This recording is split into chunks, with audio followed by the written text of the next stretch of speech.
Welcome to Gestalt Poetry Open Mic from May 2023. Thank you all so much for being with us today. It's a blessing for us to have this time together and to share poetry and perspectives. Our wonderful feature poet today is Brandon Long. And stay tuned, on June 24th, our Gestalt feature poet is Spoken Words. You can stay in the loop by visiting amyhoskins.com/writing. Now, Brandon has decided he's going to go after the fellow poets. So, Suzanne, you're the first one to have signed up. Are you good to start us off? I will. No, that's fine. I have the stuff right here. Okay. Okay. Wonderful. Okay. This first one is called Can We Be Loved? In these troubled times, are we closer to the roots as we witness a shattering of the old, as vaults of dark secrets are being cracked open? Are we relieved at times that scabs are being ripped off, that wounds and injustices can be seen and breathe now? Is our buried grief being unearthed? Do we feel the unspoken laments of our ancestors as we let in the heartbreak of our abandoned sisters and brothers who've been cast out for centuries? Is the inhumanity firing us up to love more? Can we show our tails now? Growl, howl, roar, let our hearts bleed openly. Come out of hiding, get real, be true. What about Mother Earth? Can we see our greed and selfishness with raw eyes? See what we have stolen, what we have destroyed? Cry for her, help her. Are we able to see our oneness and commit to foster healing? Can we be love? Are we inspired to gather in the streets, at altars and temples, at the sea, and become humble before the divine? Serve our sorrowing world.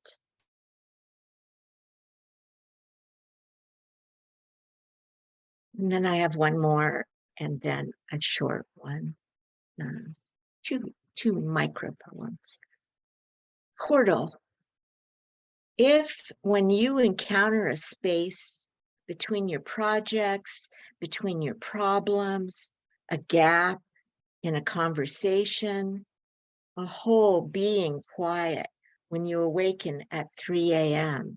in the silent house, do not run, be not afraid. Release before and what's to come. Avoid naming. The you in the deep who knows peers into the possible. A juncture. The portal is here.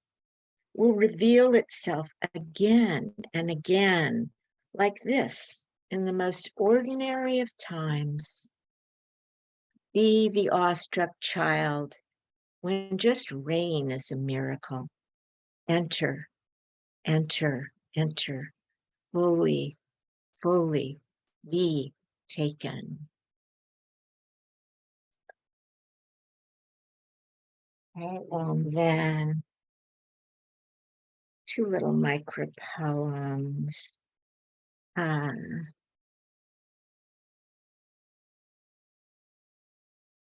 moon turns us towards the God tones, softly singing in the deep of our night mind. And the last one, if only we would grieve, let ourselves be humbled, torn if need be, to feel closer to the world pain and remember our place. Thank you. Thank you. So wonderful. Wonderful spirit. I love the architecture of your poems, meaning the way you've shaped the flow, the structure that Mm, you have. It's really, even though it's kind of free verse, it still has wonderful structure. thank you. You're welcome. Thank you. And next we have Clive Oseman. Who, me? Yes. Right, hang on a second. Right, okay, I'm going to do two. One is relatively new, but perhaps one or two people here have heard it. And the other one I wrote yesterday, but not the letter swapping poem, unfortunately, because that is being saved. So the first one is called How to Apply for a Job You Don't Actually Want. This is actually, although the poem itself is nothing like what I did, but I have had experience of this back in the day, a long time ago when I was married. I was earning a living as a freelance sports journalist. I wasn't qualified, but because of knowledge of certain things, I was making a living. But my then wife was always nagging me to get what she called a proper job. By which she meant going out every day to earn money for somebody else so that I could go home and worry about paying the bills. So she was pointing out jobs in the paper. So I applied for one, but made sure I didn't get an interview, basically, in my application. Unfortunately for me, a few days later, I bumped into somebody I knew in the course of my other job. And they turned around and said, I got your application, but unfortunately I can't give you the job. And I was so embarrassed that the things I'd put in this application, that it was actually somebody I knew who was dealing with it. And I still cringe to this day when I think about that. But this is based on that premise, but this is I go a lot further in this than I did in real life. This is how to apply for a job you don't actually want. Dear you, I saw your advert for car park attendants in your car park. Always the best place to have car park attendants, if you ask me. Though, of course, you didn't ask me, and it's not my place to tell my potential employer where to stick their car park attendants, is it? Stick them where the sun doesn't shine would be my suggestion. Too much exposure to sunlight is harmful, so the shaded areas are definitely better, especially in the daylight hours. I would make a frigging awesome car park attendant, if you'll excuse my Belgian. So would expect a salary of somewhere in the region of 40k and a company car with an extra wide parking space of my own because I can't drive. I would expect a ban on blue vehicles, as blue is the colour of feeling sad and mucky movies and the Tory party, and makes me want to fucking shout obscenities. Oh, sorry, see what I mean? And mustachioed drivers would be expected to shave off their moustaches as they attract blue bottles.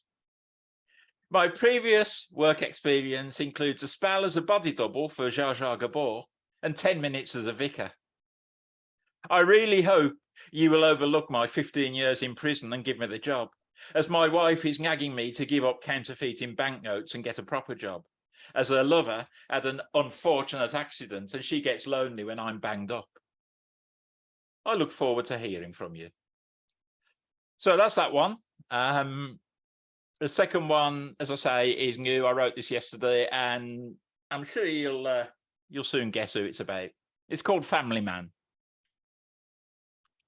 In a rare moment of regret and compassion, he decided he wanted to meet all his children, not just those he had helped to support, or in rare cases even felt a rapport, but all of them.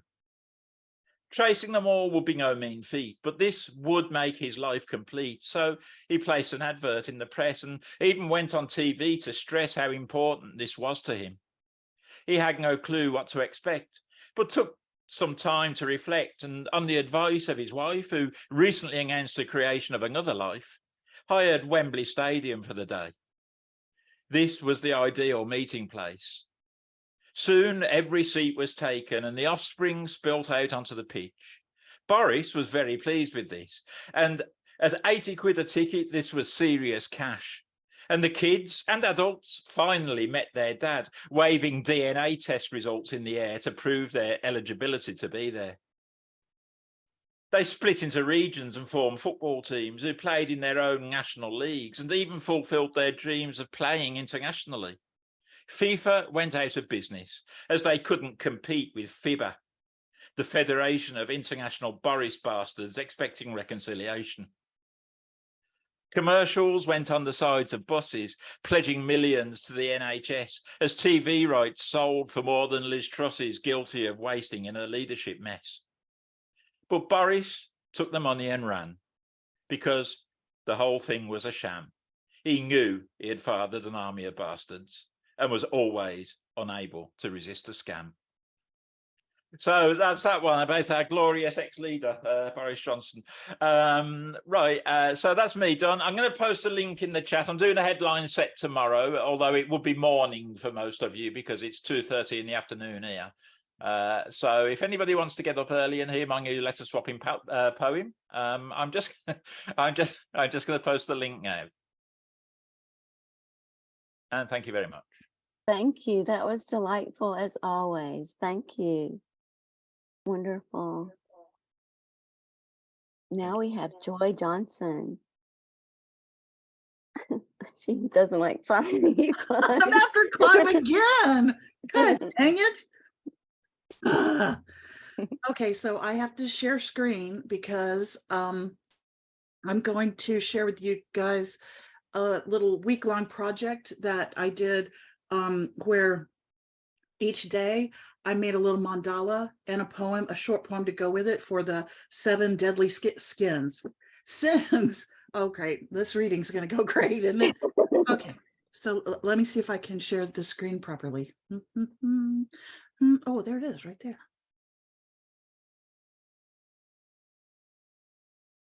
There you go. Can you guys see it? Yes? Okay, good.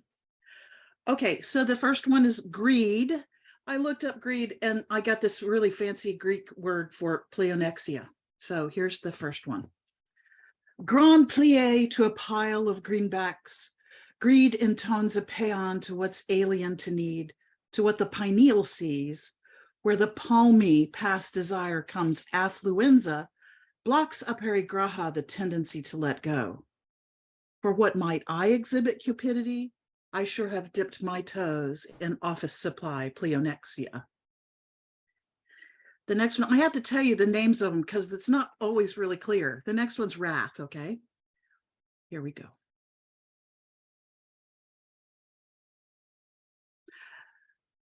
And you can see the things that make me angry. Anyway, slow burn. There is no word for the outrage with no aura, blackening a soul, scattering its embers, hardly maintaining some control.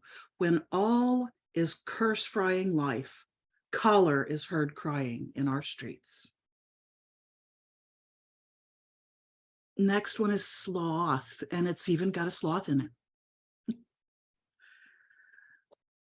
To start, agreeable languor. I draw a bath. I pour some more white wine, bath oil, read de Beauvoir. Please shut the door, please shut the door. Between, torpidity from heat. I lie abed, I feel defeat. These days are ones I would delete. A blight and rut, a blight and rut. To end, a soul crushed with ennui. To lose all hope is agony. Purposelessness of anomie. Oh, apathy, oh, apathy.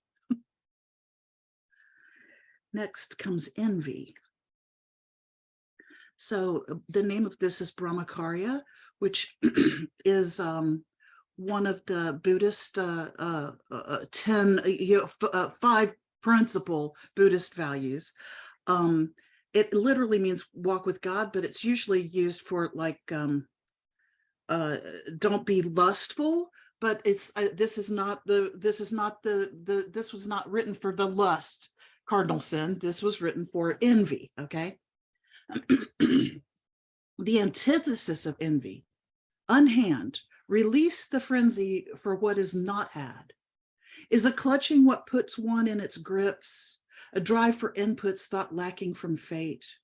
Walk with God, no completion in each time that's measured. Relinquish demons of want. I love to sit, listen for the angels, be christened in the dampening nightfall. Next one is pride.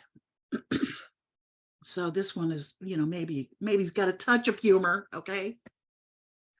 Humility is silent, but here I go, stiltishly picking away through oaths with untimely inutility, like tunesmiths or hymnists bear out.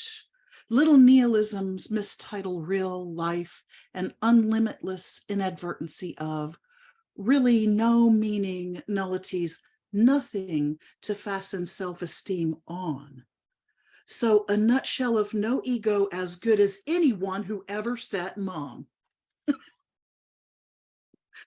Okay, anyway. What was that? Pride. Here comes gluttony. Concatenate. Another popsicle. It's hot. Quick, ride to the store. Why not? Pair of shoes, pins on sale, a hamburger or two. Crank it. More BTUs. One less species of rhino and stick bug. Tundra dies by fire. Biodiversity gone. No more lithium, phosphorus, chocolate. My portfolio. And finally, here comes lust. It's a limerick. Humans are plagued by an ardor, like manic depressive disorder. Horniness is a curse. Rhinos ride in a hearse. That makes too many people to ponder. Thank you. Thank you. Thank you. Oh, wonderful. Love your vocabulary. Love also the way you've put everything together. Just it's wonderful. And they're your collages. Very wonderful. That's my word of the day. And now we have Nicholas Bay. All right. Let's see. I'm just gonna. I actually wrote this throughout this past month, and it's just something I wanted to write. It's kind of long, but not really, and it's like the first poem I've written in a while. So, well, I don't know, I don't really write poetry that much, but I have before. But yeah, I would definitely call it a poem. So I guess that's why I'm here. So I'll just go ahead and read it. It's called Doppelganger. It has a lot of I don't know if you call it secrets throughout it or weird Easter eggs throughout it, but it's just but yeah, it's just weird. Okay. One cannot be a voracious doppelganger anymore. They do not exist. If I looked into a mirror for homologies, I would find exact zero. It throws me the hint of copies, remove the resemblance, replica, and effigy, introduce identity theft, introduce contortionist left. Now, with much horror, my worst fears alive, the mirror vex, the marvelous identical improbability piercing back, a veil of nightmarish black, the decorative body plaque, Roman devil, you lack. Primus Pilus, my first attack, as culture chokeholds a museum glass. I do not blame modern warfare for what ensues. I gaze down into looking glass, looking at it. Caught in still paraphrases, just the incarnate of my devilish soul spit. Then out there in the bluish grass, I can't hear its name anymore. Just new Roman words I have to do, but do not do. I digress. Amara, did I defeat you? Did I kill you? The pilum over the olive wreath. I had to do it twice. Take my carbon copy's life. Now you've noticed my effort in open field. Before our rank to centurion, doppelganger appears on my mirror flat. But the clone hangs off in the deep cove, and you know that I do not tell tales of copycats with small waving tails. The others attack. not thousands, but a close few friends, the vanity patient now as I bash my head in. Remembering the wet dramatization, seeing my first one in another place, no one believes my imagination would produce any of that. I said, and you hurt, but I hurt back. And that's it. Wow, that was really good. That's really good. Very intricate and complex, and that was a great journey. Thank Thank you. you for being Thank here. you. Thank you. I appreciate it. Oh, sure. Thank you. And now we have Eike Waltz. Let me. During this time of the year, many people wish me a happy Memorial Day or invite me to purchase a Memorial Day bargain. I would like to respond with my poem called Le Petit Requiem, starting with a prelude, followed by 13 plus verses, ending with an epilogue. And since this is much too long, I will read only some excerpts. Le Petit Requiem, prelude. When music speaks like words, when words sound like a cry, it is so hard to walk away from treasured memories. Every kiss, every hug, every promise was bliss. Why? Searching questions, changing you painfully, slowly. Memories are so hard to please. Silence is weeping. Guns make it so easy to kill. And a virus defies science, and a mask identifies the living. And politicians rearrange words, and reality keeps staring into the abyss of broken men. When that relentless canon perpetuum mobile is burdened with the good and evil of history, what chance does future hold? Verse 1, childhood. When I woke, windows black, the sound of a Spitfire. I giggled under the bed. When I woke, windows black, the living wanted the dead. Little Elsie, now buried under a dandelion, a broken heart faded that day into memory of mine. Verse 2, thoughts on a bicycle. The 1% creates a war. The 99% follow into war. The 99% count the dead. The 1% counts their winnings. The 99% tend to forget. The 1% plan ahead and tell us that 56% of the 99% want to go to war. As for the odd 44%, we call them takers. Profit or losses, we can manage. No numbers for collateral damage. Let's forget the veteran. Why should we care as little or no taxes are there? After all that crying, dying, and death, just remember, 99% of bicyclists do not stop and run that light called red.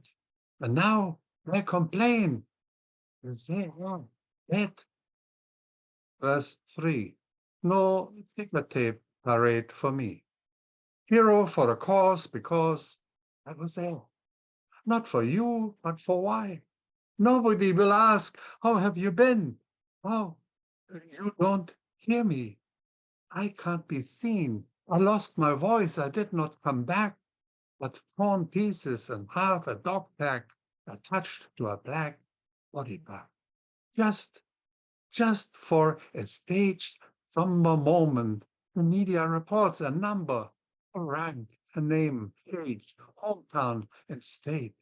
Between me and forgotten others, so very dead. Forever manufactured empathy, not even sad. Just an inconvenient interruptions, prayers timed in dollars per seconds, followed by a cheerful, juicy, tasty Big Mac Burger TV advertisement. So sad. And then, no ticker tape parade for me. Verse 4, the sniper. Kill or to be killed, a precision killing game, blooded medals hiding in camouflage. Numbers have no mothers, and others are to blame. I guess it's time to sleep, if I can. I can hear the sniper's final salute. I killed them all! So just about only brothers grieving for me. Medals shine ever so proud. Now that I'm sleeping well, all bullets went to hell. Verse 5, collaterals. Little girls born in September raped by exceptional collateral in December. Pets are chopped, innocent, slaughtered, and dropped with permission from God. Don't even try to cry. There are no tears, but dark silence is buried deep in the ignorance. There are no graves in a choreographic row, no medals for bravery a veteran can show. Who wants to know? Who wants to know? Soldiers take it all, civilians take the fall. Scorched earth cannot remember. Collateral damage is a crime so calculated, so legitimated.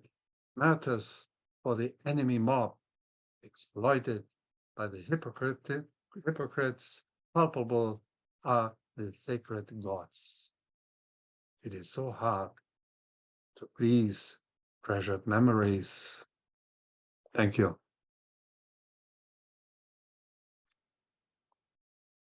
Like, that was incredible. That was so moving. So moving. Thank you so much. Does anyone else want to unmic and say something? I didn't know. Yeah, that was awesome. That's all I want to say. That was pretty cool.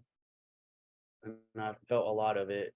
Like, and then, it's kind of like the way that the people would just come up and then, something would happen. It's just like, yeah, it was really moving.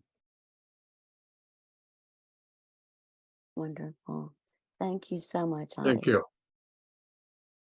Now we're joined by Edith Blackbird. Are you ready to go in? Can you give me one turn, please? You sure can. I Thank- have 3 more that I can do. It's so good to see you. Okay, just a moment. Okay, now we have Gregory Lannam. Oh, thank you, Amy. I was glad I was able to make it today. I've got 2 of my own, and one will be just a little bit of a surprise, I guess. Some of you may have heard these before. I don't know if Brandon has. Brandon's with our local Poetry in the Barrel group, among other things, in Middle Tennessee. And so here we go. Oh, wait, no, this is not the one I want to do first. Hang on. Imagine there is nothing. John Lennon's song smacks of nihilism. Nothing can come of nothing, but it's true. All is atoms, shells of energy filled with invisibleness. We imagine matter matters. Life is something we listen to, holding it up to our ears, hearing what we think is the sea. When the sound comes from us, our blood flows and we imagine tides. Imagination is reality. The faith we actually have, everything is dream and belief. Stories we tell ourselves realized into being. When we want others to believe our stories, that is when we made civilizations. We need to make an example of the arbitrariness of why and what is believed. People do not congregate Sundays to hear Cherokee creation myths, as they didn't come in ships over that sea from Europe, bringing their imaginations to replace the stories of a new world, populated by Caucasians and their servants. displacing their land, culture, and lives. The winners create history, another made-up story, a textbook trying to capture infinity, a novel attempt to create something solid, building something to float upon the sea. But our imaginations is all we have. Sin is a fiction, and grace a wish, but more real than anything written, because nothing is or isn't, but thinking makes it so. But no less sacred, and like all things sacred, should be considered in solitary. If you keep it secret, you keep it safe. Imagine you have no religion. Concentrate on the spirit, the invisible. Pray in your closet in secret, a wise man said. Enjoy the silence with your personal Jesus. Or U Netla Nahi, your great spirit, in another version of our tale.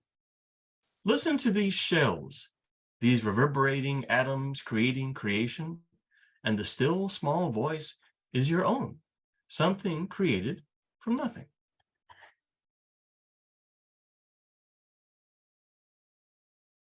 And this is a more recent poem, if you call the end of March a recent.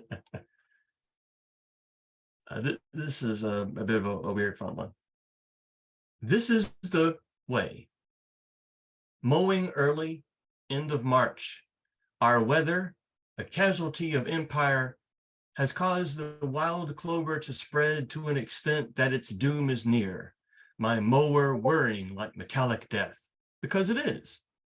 Like a gun or an ideology, it has one purpose. I pause before the first push. They are beautiful, like all living things. Arrested violet fireworks. Winter's last gasp before the sun takes its breath, no longer visible. These bouquets, the color of January, as if to say, I really didn't mean it. While you were inside trying not to notice me, hiding from the ice and the empire, I left these for you to remember me by, knowing I'd have to strike them down. I mowed to a drumbeat. Across the street, roofers worked to replace shingles stripped by too early a storm, summoned by a changed climate, changed by the dark side of apathy. The clover stains the ground like wine. Their blood will feed the grass. My feet stomping it flat as I pass. The smell of death is strong. The smell of life is strong. They are the same smell. It is finished. I understand the concept of sacrifice, raised a Southern Baptist. Death is a prelude to resurrection, and the grass has already begun to resurrect alongside the fallen clover and wild onions. That evening before I sleep Benadryl dreams, trying not to think of what I've done, accepting but not presuming to understand the circle of life. I know not what I do. I watch Disney Plus. I want to be told Star Wars stories. In my youth, I knew they were for me. As an adult, I understand they are new myths for all, like comic books and other media, telling us new stories for a new age to replace the ones from a long, long time ago and a hemisphere away. These epics teach us the same anyway, about someone giving so others can live. Tony Stark lays down on the wire. Obi-Wan lowers his sword. A frightened child descends into the underworld. A warrior gives up being much for his creed. A carpenter climbs a ladder. Not understanding sacrifice or the responsibilities of liberties, giving criminals freedom and slaying the innocent, soon this civilization will die to allow a new republic to strive. This is the way, the truth, and the life. Thank you so much for the mowing story and your journey and your perspective. Thank you. I do have one more, Amy. Oh, I'm so sorry. I'm sorry, well, but maybe a bit vague there. I have a third one that is not my own.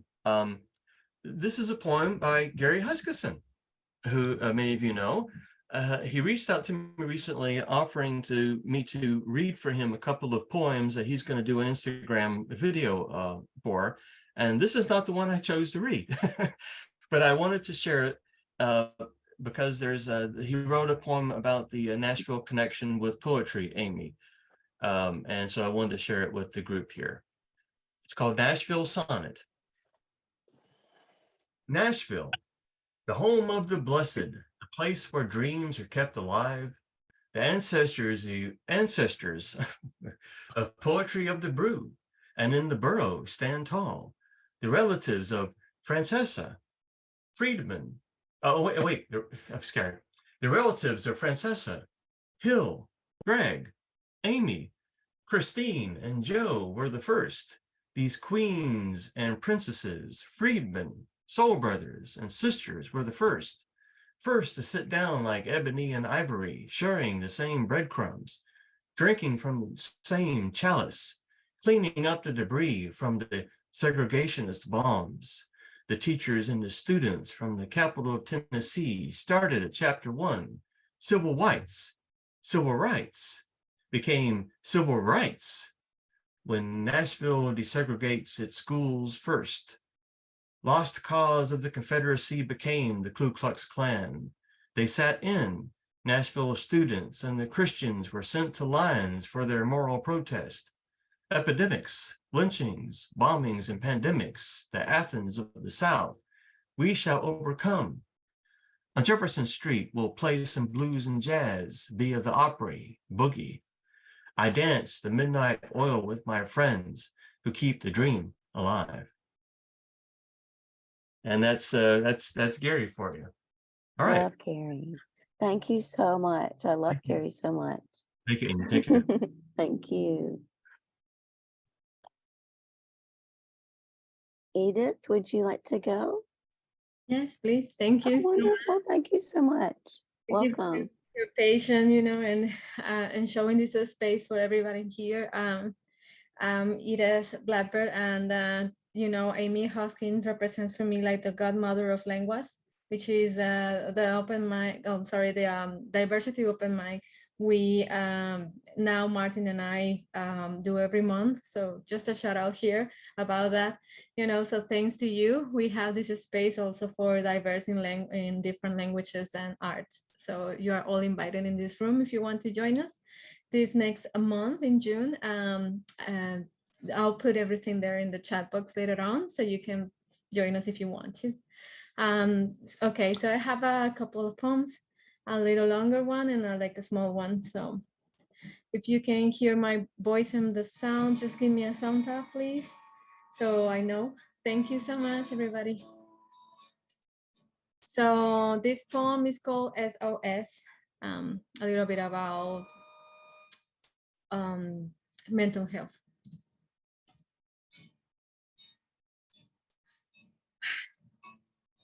Girl, the warmth of your furry side, slowly contracting and expanding to lose the sorrows only audible to your own ears. Your little head rests on my right foot, while my left still shakes, shaken trembles with nervousness, anxiety. Morse code on the carpeted floor in my room. After rain, the street is muted. In the reflection of the window, I seek a trace of light, something there outside to call me back. But while you warm reminds me then that I'm still alive somehow. Your breath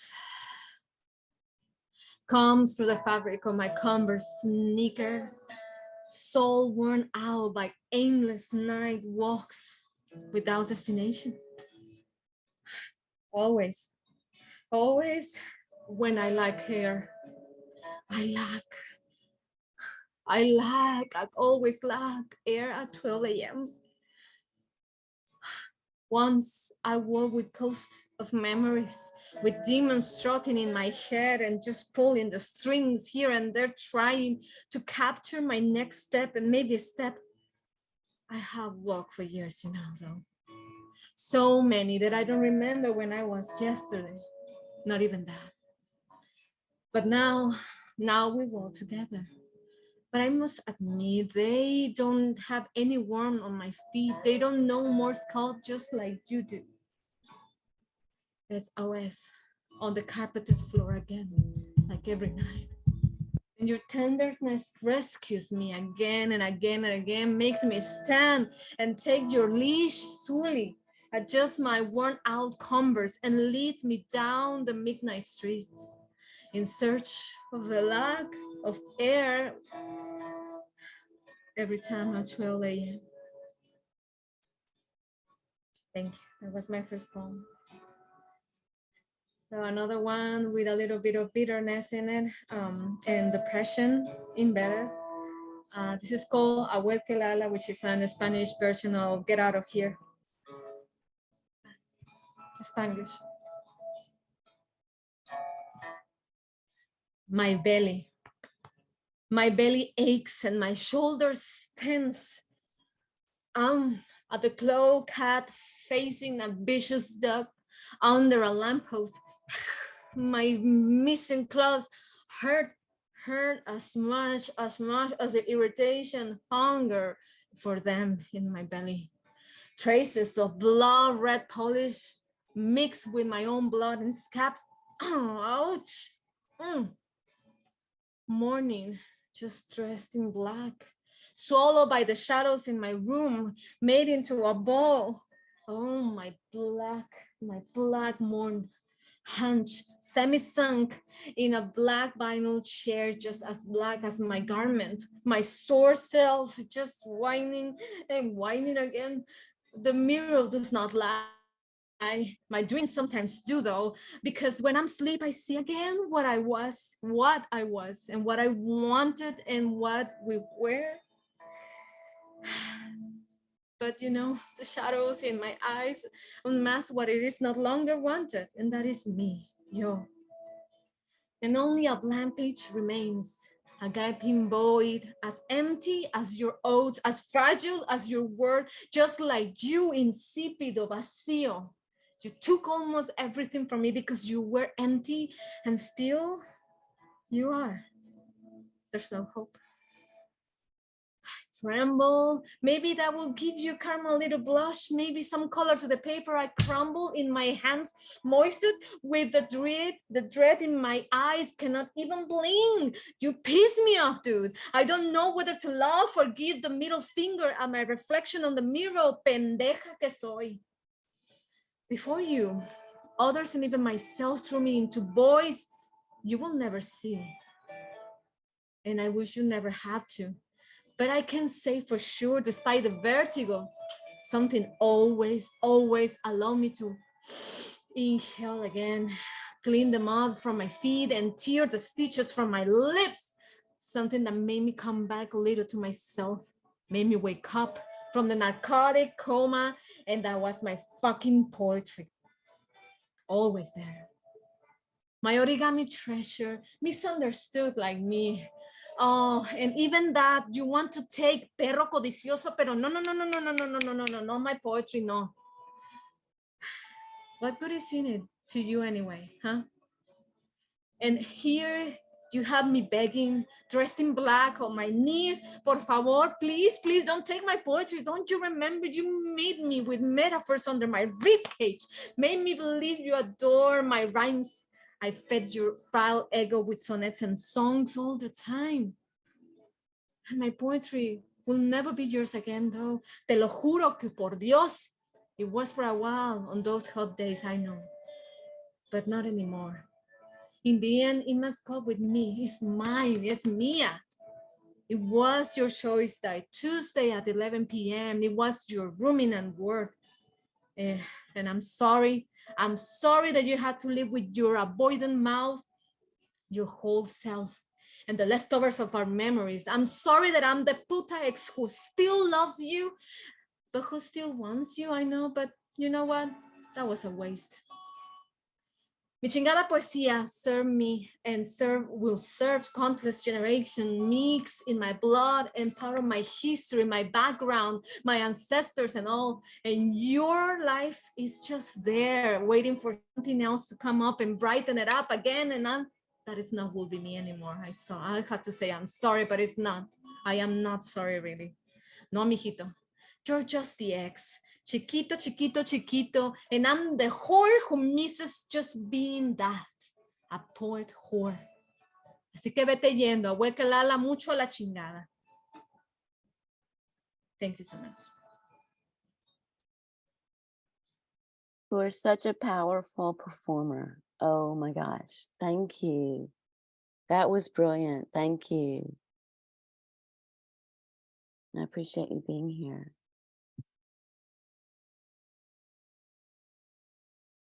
Now we have Nayma Chamchoun. Thank you. Oh, you're welcome. First poem. And I glance at people to see if they might faintly resemble you. How strange that anyone could ever have a single cell of you. How strange. And I breathe in deeply, desperately, just to catch a sniff of you. Déranger. That the air could love another's aroma more than the scent of you. Déranger. And I listen ever so closely just to hear the timbre of you. In vain. That the ear could hear the roll of the tongue of you. In vain. And I spray you onto my wrist, and the heart flames because of you. Sweet pain, that I replay the moments captured by the phone of you. Sweet pain. Thank you. Second poem, Surfing the Seasons. When spring first welcomed me into her lush fields, I heedlessly ran, making fanciful wishes on dandelions, buoyed by whispers of wildflower repartee. The world's edge, eternal in the horizon, recklessly tumbling into her wilds, playmates with dawn's daring child, under the watchful eye of the waking sun. When the summer arrived in her carnival colors, under her invigorating rays I flourished, presenting a palette of hues, bra-kissed.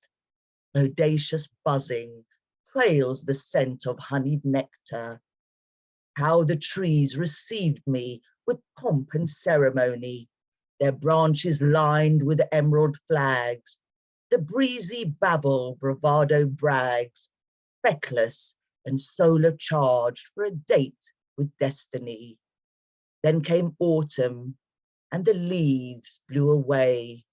The colors faded into subdued browns, burnt breaths of smoldering compost mounds, yearning for the kinder months of yesterday, cradling the warm tea and coffee mugs, an onslaught of gales, their breathless bluster, driving day into night as light scatters.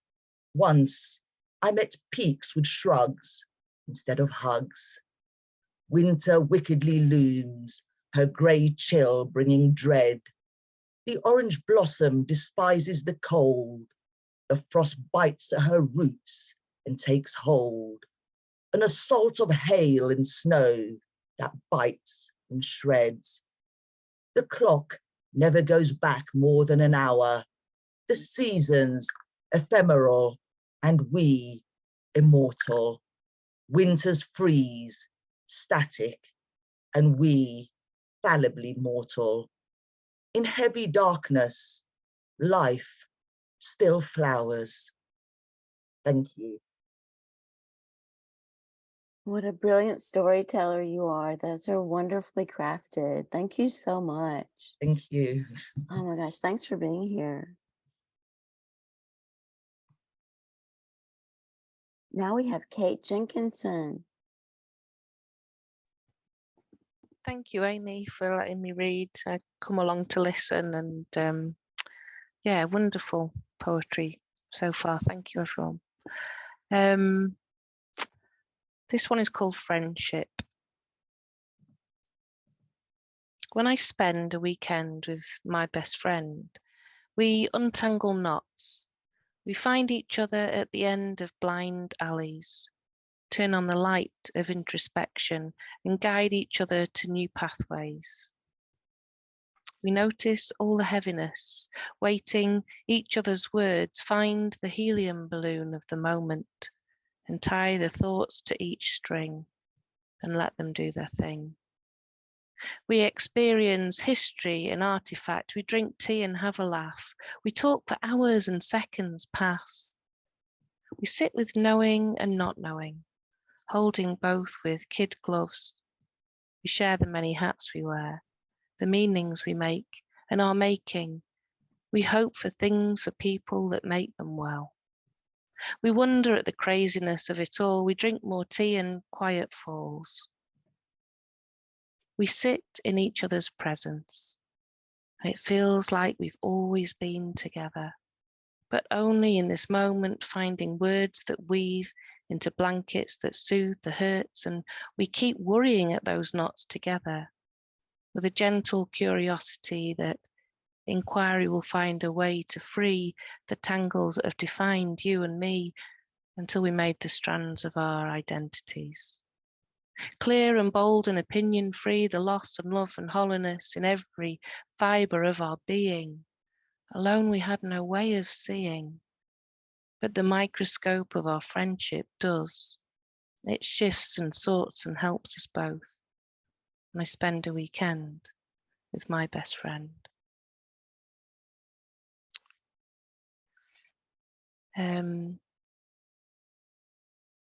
This poem has no title. When I hear my fear spoken by another, I am woken to the hope my broken parts can find healing. And their words' meaning is multiplied through the scars of my experience. A single tear of hope wells, swells, squeezed from the corner I backed myself into, believing nobody had felt this feeling. Nobody could understand I was alone with my hurt, consumed by rejection. Then hearing you speak, my fears become meek under the weight of another's grief. I'm suddenly shifted, lifted from inertia, elevated by your fight. Eyes open, tears now fierce, tears of defiance, joined in alliance. You know, don't you, that water can smooth stone. It just takes time. Thank you.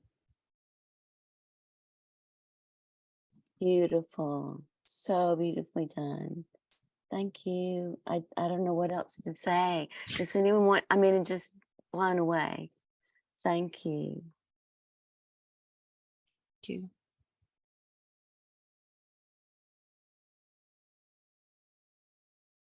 Gregory or Francesca, would you like to perform?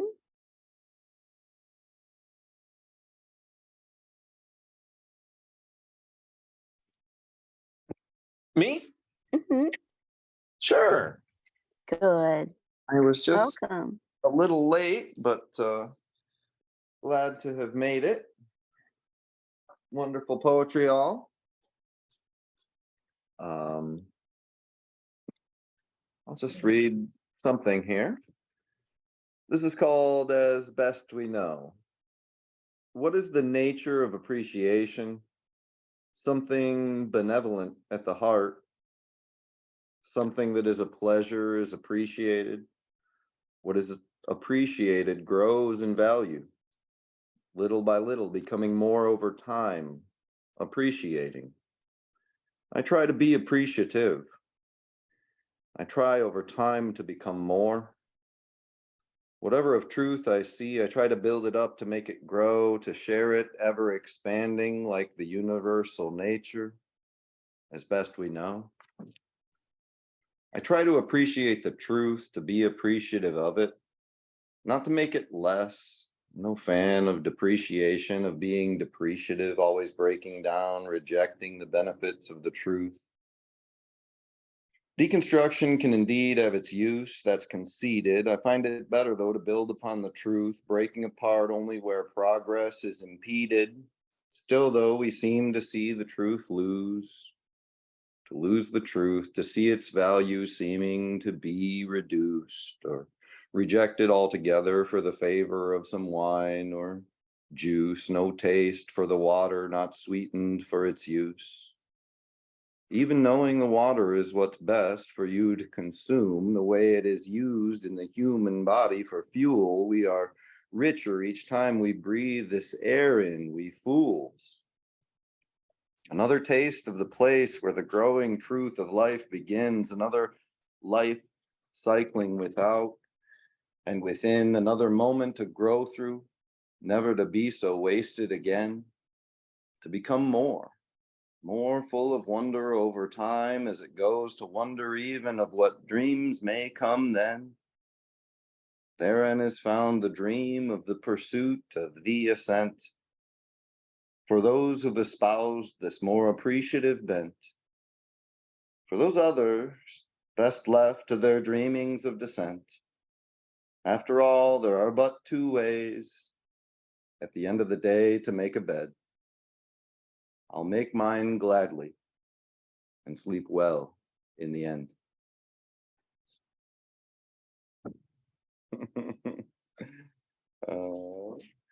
That's as best we know.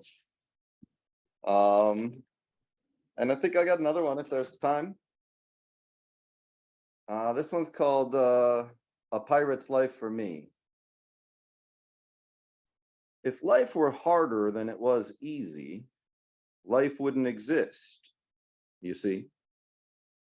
This is in fact the case throughout most of the known universe.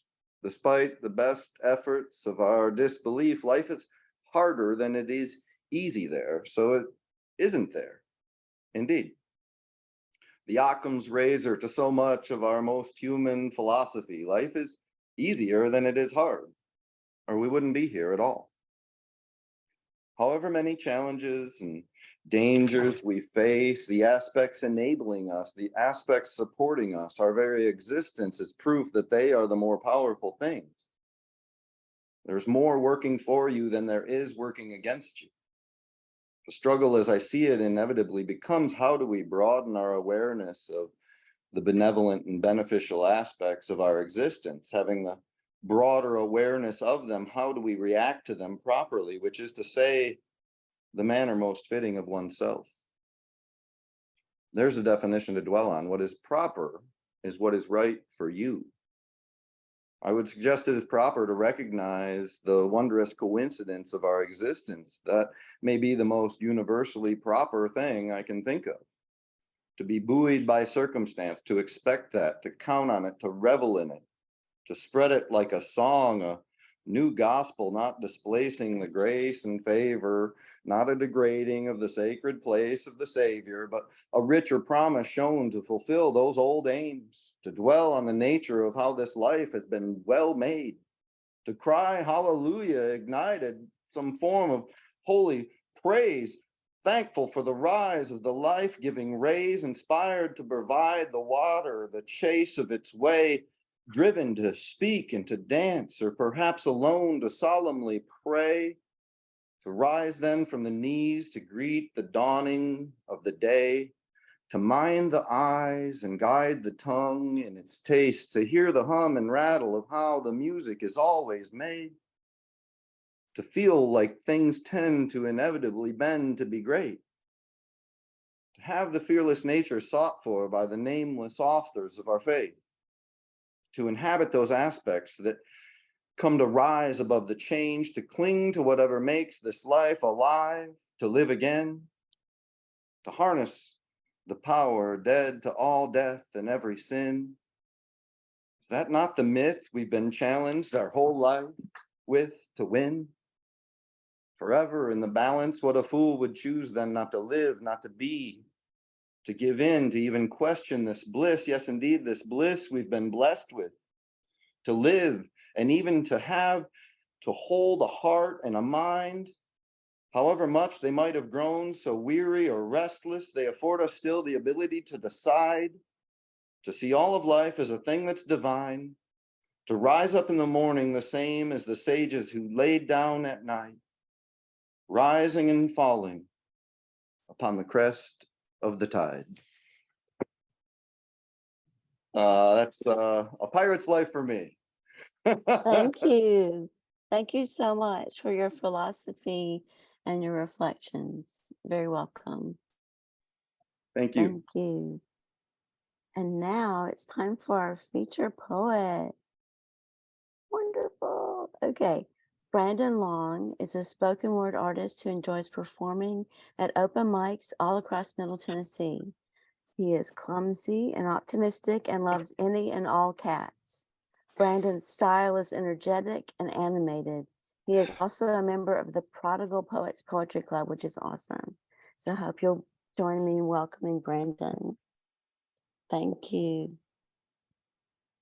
Thank you for having me. I appreciate Mhm. it. This is only the second one of these I've ever been on. Can everyone hear me and everything? Am I doing this right now? Okay. Sorry. Yeah, this is the second time I've ever done Zoom poetry, and it will soon be the first successful time that I've ever done it. I tried to do it with poetry in the borough one time, and it didn't work, but I'm not the most technologically inclined. But all right, guys, I'm super stoked to be here. Thank you, Amy, for having me. That's totally awesome. I love you and what you do, and I love your little corner of the poetry community just as much as the rest of them. And this whole thing is just the most wonderful community, and the best part of the arts, in my opinion, is us sharing our poetry, and it's very beautiful. So also, oh yeah, I want to say this. That was funny. I heard Gregory Lannam say something about I don't usually do Zoom poetry because I really like the personal connection and the performance aspect and all that. And that is true. But that actually kind of colored my reaction to doing this. I'm going to do a few things that are kind of more literary and kind of less performance inspired for this purpose, because I'm not really doing it in person spoken word feature. So I'm going to do some things that maybe don't have quite as much flair as I typically do. But I'm just taking that as an opportunity, So okay, I'm gonna do this first one. I think since it is Saturday, this is a poem that I wrote that is called Saturday. That Saturday never had a badder day, black catter day, walk under a ladder day, mirror glass shatter day, mad hatter day, black adder day, a black skies, lightning, thunder, thighs, exciting, my wonder whys, raindrops go pitter patter day. I believe I'd prefer the former or the latter day. Stuck in traffic with a full bladder day, bed wetter day, bed header day. To be a bed wetter with bed head is a red letter day. A love letter's sentiment is dead before the letter head is even read. Day. Just can't get a header day. Is there room in the week for a better day? Thank you. So okay, here's this one. Pardon, I have a bit of allergies today, so I might be sniffling a bit. So this is the newest one that I have written and actually, like put out there into the wide world. I kind of like it. It has a different cadence than most of my work, and it's a bit slower. Anyways, here it goes. This is called My Heart. My heart beats. You skip like my heart, like the beats, like rhythm, when rhythm is the only one left to carry you home. The only one right when you're still wrong. As we watch the candle flicker, your eyes flicker like the candle. We watch the moon shine, you shine like the moon. My blood runs hot, you run like my blood. You run through my veins, you skip like my heart. So I'm gonna do this one actually, just because I'm super proud of this. I'm gonna do this poem out of the calendar that it is published in, because I submitted this to our local Murfreesboro calendar that I did with Poetry in the Borough and the Rutherford Arts Alliance.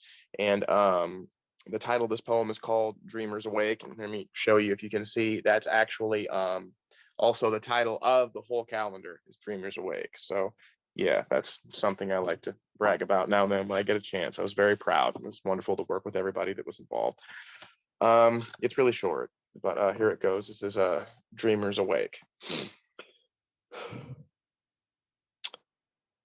I wanted to say good morning, but how do I address the sun? How do I say farewell to the stars? Good morning, my son. Your eyelids open like the horizon, leaking out your soul shine. Farewell, my beloved stars. I hope you find worthy praise on the other side of the world. Dreamers, awake, but don't stop dreaming. We need you now more than ever. Be the day. Thank you. Thanks. So let me see. This is another one that is kind of more literary in its aspect than more of having a performance aspect. So I thought it would be suitable for today. So words pop into my head sometimes. It's just weird. I just have like ADD and stuff. And I got stuck on this word one day, which was rhododendron. I just thought it had really good rhythm. It just rolls off the tongue, rhododendron. And turns out it's a flower. I didn't even know. But I Googled what that means, and it just immediately erupted into this. It's a short poem. It's called Rhododendron. Rhododendron, what a friend you've been, forgiving of sin, my heart pulsating, full of someone's blood and dull waiting. You let me in. Rhododendron, rhododendron, I never turn your brightness down. You are the light in this sightless town. Glitter within this blight, there is hope now. Rhododendron, rhododendron, you open up too soon and make us ruefully swoon. The truth is soothing, but proof is doomed. But you just stand there and bloom. Rhododendron, go to your end then, without break or bend and stalk or stem, with no more love to lend. What will we do without you to tend?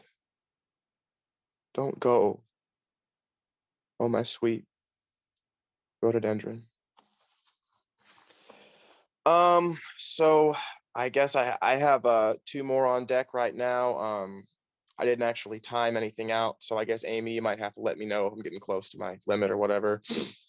Right on, thank you. So this one here, I'll tell just a tiny bit of this story for this one. I won't waste too much time.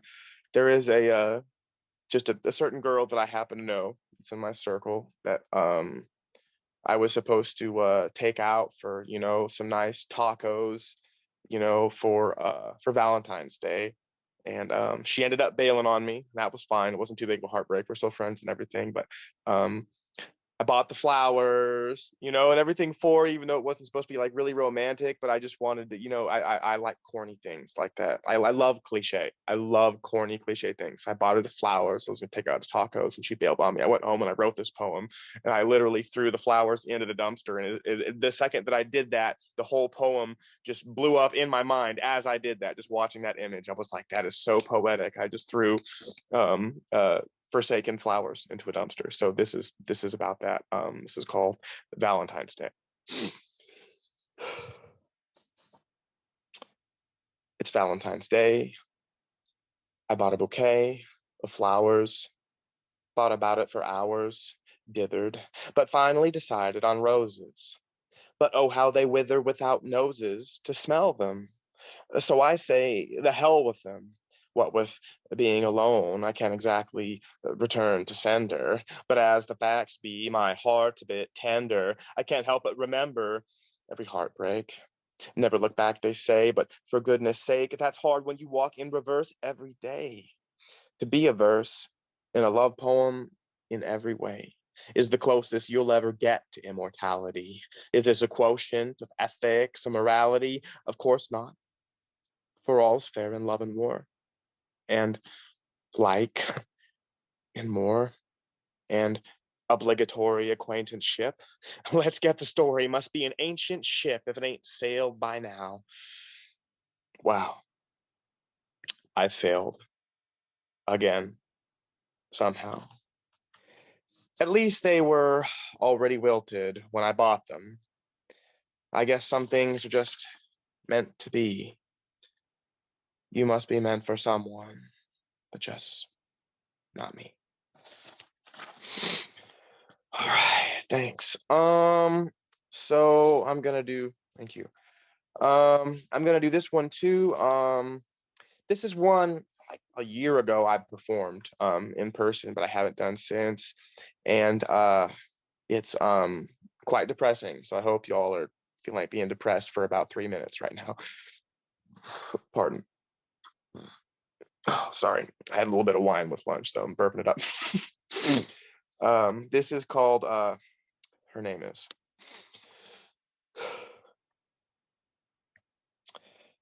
I want to be with a girl whose name is, what's her name? Her name is the ringing in my ears. Her name is a dinner bell for a starved heart. Her name means love in any language. It cannot be spoken in anger. Her name makes God take his own in vain. Her name is the sound of sympathetic raindrops. Her name is the lump in my throat when I cannot speak. Her name is the last one. Her name is permanent. Her name is forever. Her name is, it's all better now. Her name is everything is going to be okay. Her name is the light at the end of the tunnel. Her name is my heartbeat. Her name is baby. Her name is honey. Her name is sugar britches. Her name is wife. Her name is run into my arms. Her name is I love you. Her name is I've always loved you. Her name is cry out all my tears of joy and don't wipe them away. Her name is let's heal each other. Her name is we finally found each other. Her name is I've missed you since the day I was conceived. Her name is the sun is still shining behind those dark clouds. Her name scares away loneliness and shouts down depression. Her name is every shallow breath when I cry, every sigh, every last drop of hope. But for all this nomenclature, I cannot show you what it's like to await her. Her name is the only thing I cannot remember from my dreams. I needed to know her name so bad every time I saw a shooting star, but I did not know it. When I find her, I'll just ask. Thank you. I have some more stuff. How many more minutes do we have here, Amy, do you think? What do you I think? think we're we're close to being done, if that's okay. I'm not Close sure. to being done. Yeah, Do that's one fine. more? One more? Yeah, I can do one more. Okay. Let me see. No worries. No worries. Thank What I you. have, let me do, this one's not super long anyway. Oh, you know what? That's actually very fitting. This is the final one. This is a poem, one of the first ones that I wrote about the person that inspired me to start doing this, out of nowhere, just to try to impress a girl. So yeah, let's finish with this. This is called There's Only One of You. Would you believe in love at first sight? I saw you arrive, you were the light that outshines the sun. My fight or flight kicked in, I wanted to run, but I'm paralyzed by that pair of eyes, searching my soul through smart glasses. I'm hoping my groping at the English language passes for acceptable speech. You're within reach physically, but the distance between your heart and mine is misery. My tongue is tied, I can't speak, but somebody's talking. Is it me? Whose voice is this? I can't believe I've never had guts enough to speak up to anyone, but I find myself not afraid of being embarrassed, ashamed, or anything else. In an instant, I quit questioning my mental health. I'm immediately a poet to impress you, already making plans to move mountains and dry up rivers. You are the run-on sentence in my mind. I'm thinking of you every time I miss my turn, fuck up at work. I shouldn't feed this heedless hope. It hurts. Something had to be guiding me. I'm sure you're the same shape as this hole inside of me. You humor me and then recuse yourself. I think you're afraid that you might lose yourself. You catch yourself vibing too well, outmatched while striving for ice cubes in hell. You reluctantly remember me later, afraid of love, and you are your own best hater. Resentfully, your heart sent for me. Now you're upset I'm living there rent free. I know it takes guts, so go ahead and gut me. Cut my heart out right here in front of me. That's nothing compared to what you've already done to me. I'm on an uphill suicide mission, a pointless crusade. You need nothing from me. But I can't look away. I found an angel that's already been taken. My fault, too late, better luck next time. But there's only one of you. There's only one of you. There's only one of me. Thank you, everyone. Thanks. Oh my gosh, everybody, please unmute for Brandon. That was so heartfelt, Yay. so passionate, wonderful. Thank you. Oh my gosh. Would anybody else like to say anything? Well done. Well done. Oh my gosh. Oh my gosh. Wonderful. Just amazing, amazing, Brandon. Great job. Go poet.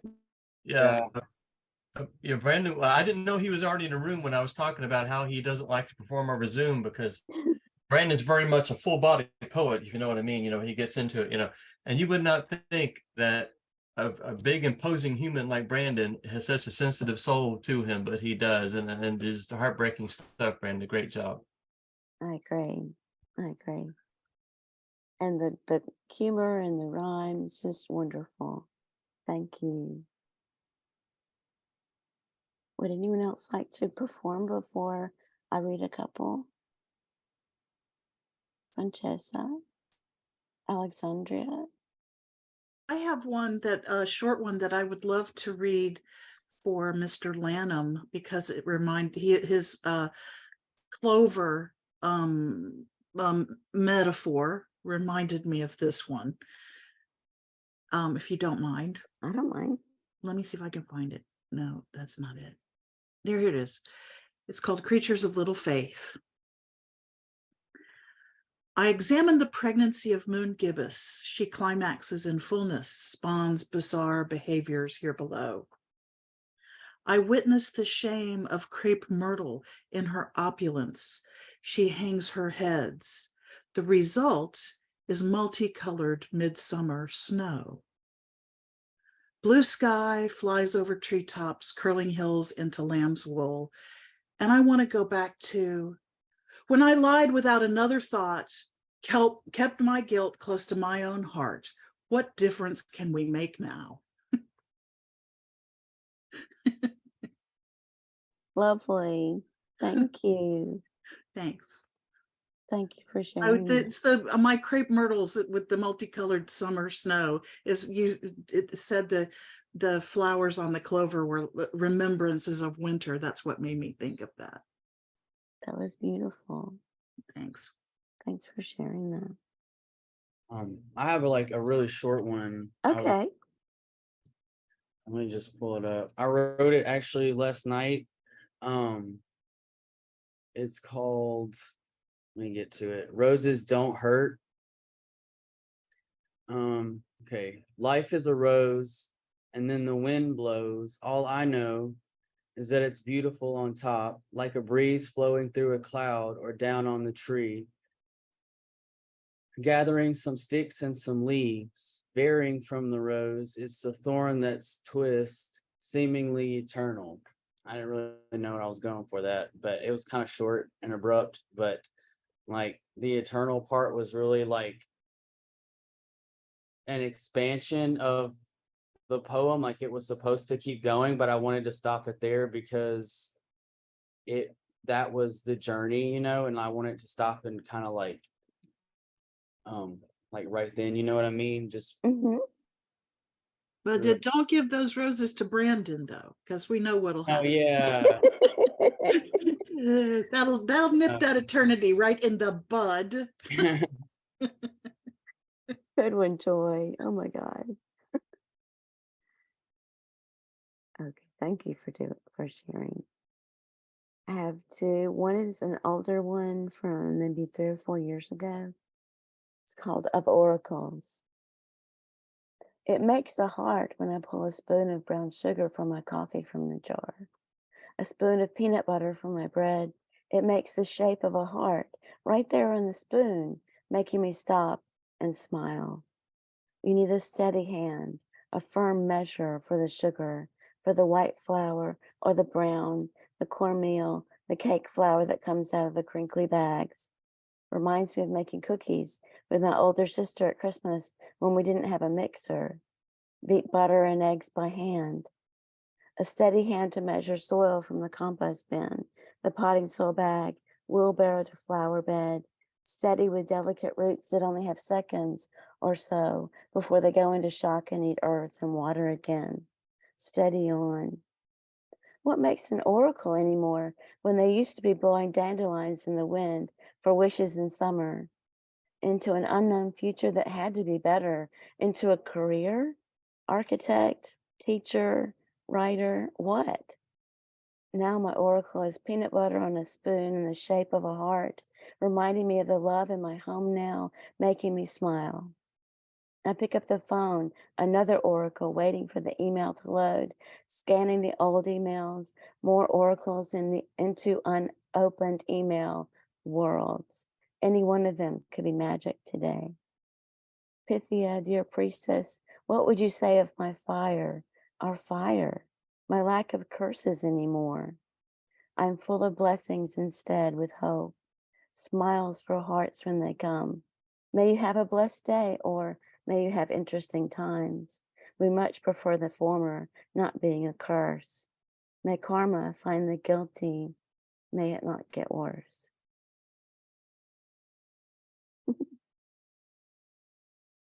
Thank you. And I have one more that's more recent, maybe a couple months ago. And this one's featured as one of 3 poems, 2 that I wrote about the recent gun violence here in Nashville. And this was written like right after that, but it's not about that. And it's featured on programsound.fm, which is the Canadian radio station.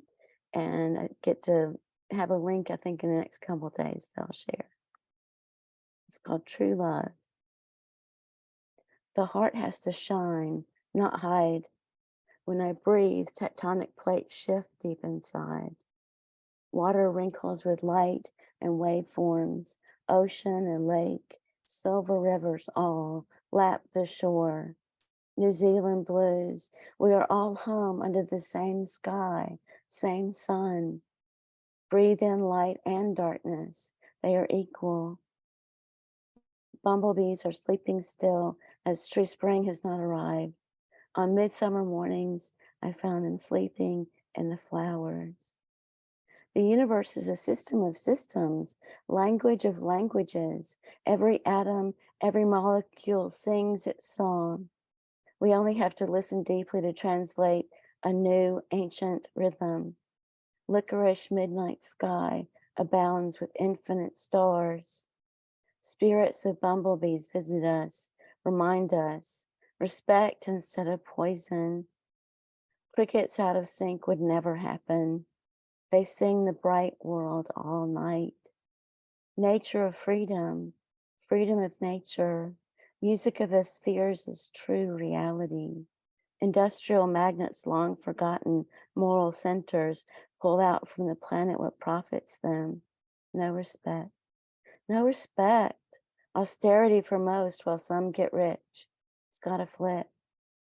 Heart song, loves that are true, love songs that are true. Frogs orbit the moon when they dream, in and out of water and science. Water sustains us. We are made of it. We poison our love, our water, only to hurt ourselves, consuming the earth, nurturing the earth as good stewards instead. Sweet animals we eat instead of revere. How do we speak this world into a better existence? What is the spell that stops brainwashing the status quo? She is equine. She leads us. It should be women and children leading us to true love, after all. Thank you. Wow. You guys, this has been so wonderful. I've learned so much. I mean, everyone's perspectives are just beautiful and well spoken and well crafted. I've just had a wonderful time and I hope you have too. Thank you. Thank you. Thank you so much, Amy. Oh, you're welcome. Thank you for having me. Oh, sure. Thank you, Okay. Brandon. Well done, Amy. All good. Thank you. Thank you.